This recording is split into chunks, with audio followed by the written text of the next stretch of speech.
Welcome back to Authentic on Air. This is season 3, and I'm your host, Bruce Alexander. Things are going to be a little bit different, a little bit of the same as we move forward into this third season of Authentic on Air.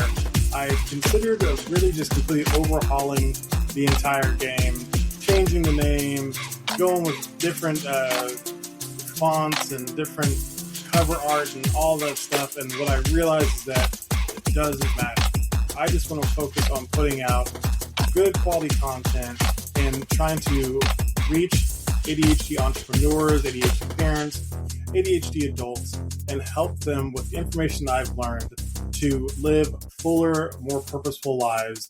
And me focusing on spending a bunch of time on the brand of a podcast that nobody really listens to is not going to help do that. So, moving forward, I'm not even going to make cover art per week. I'm just going to, whatever. We might pick that back up later on down the road. So today on this first episode, for the next 4 weeks, we're going to cover what I'm currently focusing on my coaching over the next 8 weeks, we're going to cover what I'm going over in my 30-day coaching program right now, which is overcoming the all or nothing mindset. And I really want to go over this because I think it's a really important topic that a lot of people don't really realize how insidious it is. For me, I found that the all or nothing mindset had kind of crept its way into all the different aspects of my life, my body, my being, my balance, my business, all of it, without me having any idea that I was even an all or nothing thinker. Some ways that it showed up were perfectionism, procrastination, feeling like if I didn't have all the right stuff, or if I didn't have the exact presentation I wanted, that I couldn't move forward. And it made it really hard for me to make any capturable progress in my business, on my body, in my relationships. Like, all of these things were being affected strongly by this all or nothing mindset. And once I identified it, it's something that I've gone really hard into overcoming, and that I've really poured a lot of energy into creating something that I believe, and not only believe, I know is helping others overcome that mindset as well. I've got a lot of positive feedback of this program. I ran somebody through it, and she had a lot of really great things to say, and I'm looking forward to running more people through it. So first thing, we'll do our core 4 check-in. So my body, I've continued to lose weight. I'm the healthiest I've been in over a year, and I'm really excited about that. The weight is still coming off. The walks have gotten way longer. I'm, putting in a couple to 3 miles a day, and that's really exciting. I still have a lot of really whiny aches and pains, but I would just push through that crap and do my best to not walk like an old person through the day. My balance, things with Kate have been, really great at times, but we have still been out on this journey trying to find our place in the East Coast, and we finally have a place signed to start leasing September 1st. But financially, it has been a stressful time, which has put a lot of stress in our relationship. But in this time of newness, we have found a way to stop becoming oppositional in those situations, and we really focused on coming together through our stressful times and finding ways to connect versus turn on each other. And it's been really positive. And yeah, the deepness and the depth in our relationship continues to grow, even, after being married so long. So, I mean, not so long comparatively, but for us, it seems like it's happened fast. So we got married in 2009 and is now 2024. So that's 15 years we've been married, and that's crazy. That's wild. So anyways, but it keeps getting better, and that's really exciting. So, my being, right now, I feel like I'm really trying hard to stay on top of my active journaling or my stacking, doing my routine. Like I do my routine every day. I take care of myself, but it's not really, it doesn't get me fired up like it once did. I'm not feeling as in touch with God as I was a couple of months ago. And that's, it's a little bit of a struggle, but I know that it's important to stay engaged in those habits, because if I move away from them, it's only going to move me farther from that relationship. So I'm staying focused on, keeping the toxic thoughts out and trying to like stick in those habits so I can find that connection again. So that's, and I think that's really important. Um, and then finally, business. The business is, it is, there's always a pit, right? I do 2 or 3 things that I'm really excited about, and I feel like I'm really getting traction and starting to really understand what drives my avatar, and is really going to put me over the edge. And then it doesn't happen.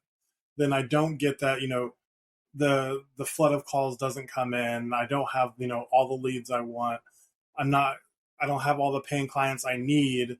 And so it's easy to get down. But having fought to overcome that all or nothing mentality so hard, I understand that it is an ebb and flow. There are going to be times where there are going to be a lot of great things being produced without seeing the result immediately. There's a thing called lag time, in which you can be doing all the right things, hitting all the check marks on the list to be on your way to success, but sometimes it just takes a while to change direction for your momentum. So it doesn't mean I need to quit. It just means I just need to keep doing the things and showing up. So anyways, on the first week of this all or nothing destroying, this all or nothing belief destroying program, we talk about why ADHD matters. Like, why is ADHD specifically brought into this conversation? And I think it's so important to recognize that there are so many coaching programs out there, so many self-help books, so many YouTube videos that work for neurotypicals. I think that it is really important to understand that you are not broken. There is nothing wrong with you. You may have tried something that didn't work because it wasn't built for you. And that's really, really important to understand, is that you can see progress and growth if you understand a couple of key things. The number one key thing I see is that there is a constant battle in the ADHD mind. And that battle is in between our inner critic and our inner voice. It's like we always have this voice inside of us telling us the different ways that we are going to fail, the different ways that we won't succeed, the different way, like all the different ways to say that we suck. Like, it's going on all the time, and it is a constant battle to not listen to that. That is not something that neurotypicals have. Most neurotypicals that haven't been subjected to extreme trauma don't have an internal dialogue telling them why not to do things that'll make them successful. It's not a question. It's not something that they have to deal with.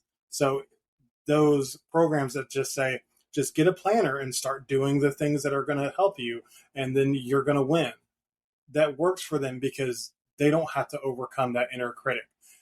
We also have to deal with the inner critic. There's our inner voice, which is trying to guide us to something of higher purpose, trying to guide us to our passions in life. And we feel that really strongly, but it's the inner critic is telling us how stupid that stuff is. And then we've got the status quo, which is built for neurotypicals, which does not align with the inner voice. So there's all of these things battling at the same time. And if you don't understand that that is happening in your mind whenever you're trying to grow, and you are, then the growth phase intensifies this battle. It just adds more fuel to the fire because you're trying to push back against the status quo.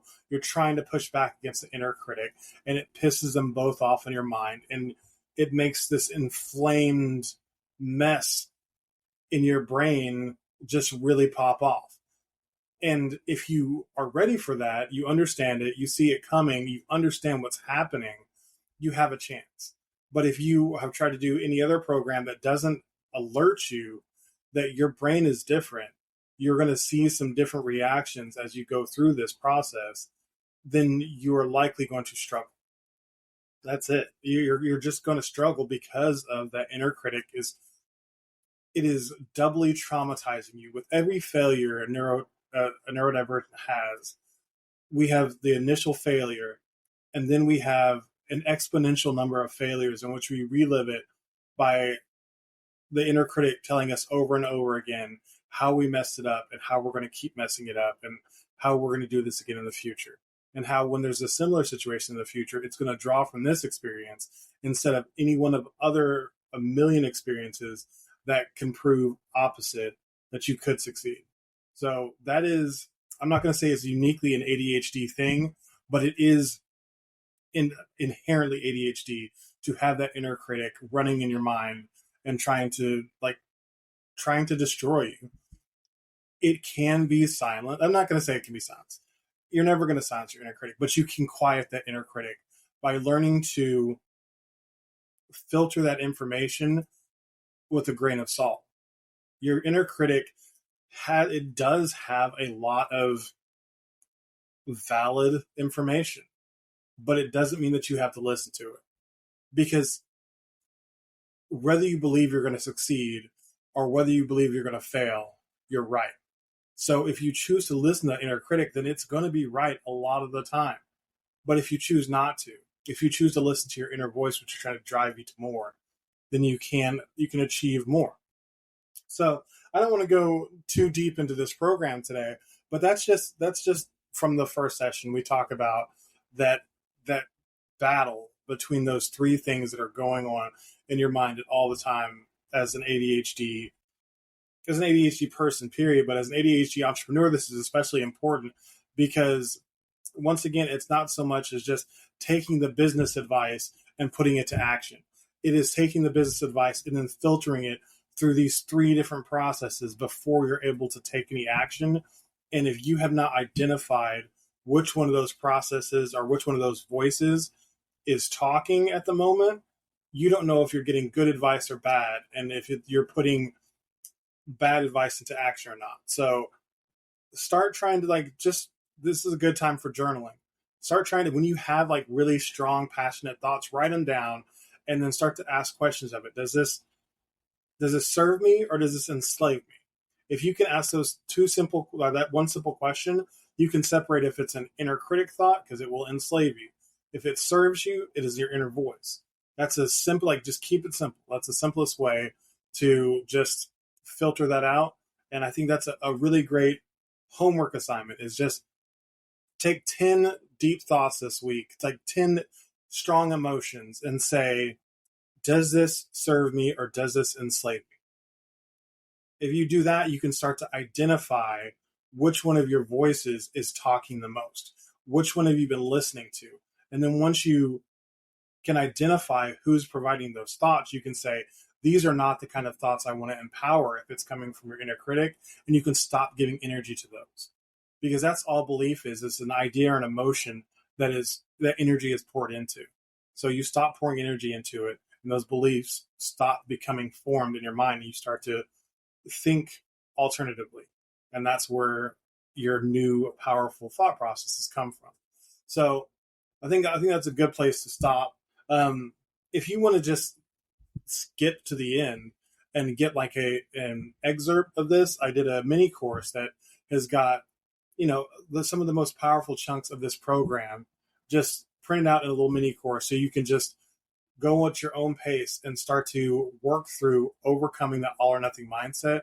It is a really great jumping off point for you to do all by yourself. It is extremely powerful. And I think that if you really invest the time and effort into it, you can make a huge dent in overcoming this mindset all by yourself. So if this is helpful, if you like this new format, if you like talking about this types of stuff, I would love for you to rate the episode and leave a review. That would be super helpful for me. And make sure to follow me at The Real Coach Bruce on Instagram and YouTube, and still at Impulsive Bruce on Facebook, because I can't remember how to change my Facebook name. But anyways, that's it for today. I will be back doing weekly episodes. Excited to be back in the mix. And I hope you all have a fantastic week. I will talk to you next week.